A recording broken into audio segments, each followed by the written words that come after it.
nga ba yung naubos ko na set bago ko na-achieve yung pag-whiten at glass skin effect sa mukha ko? Maniniwala ba kayo, Mi, na 2 set lang ng skin perfection ang nagamit ko bago ko ma-achieve yung pag-whiten at glass skin effect? And take note, hindi pa po ito ubos.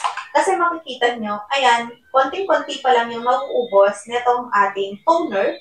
Tapos, yung ating rejuvenating cream is meron pa. At pagkakasyahin ko na to until February 10.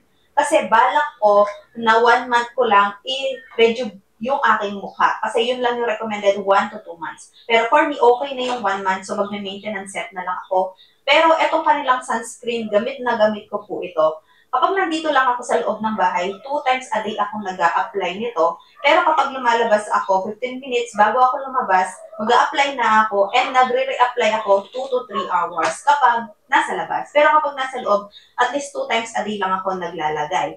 So, hindi po mahal magpaganda kay Skin Perfection. Ayun yung lagi kong binabanggit sa video natin kasi for only 130 pesos, ma-avail mo na tong set na to. Yes, ganun lang po siya kamura, mga mi. So, kung gusto nyong subukan ito, ilalagay natin sa yellow basket. Baka ito rin yung makatulong sa inyo at mahiyang sa inyong mga balat. So, ayun lamang. Ciao!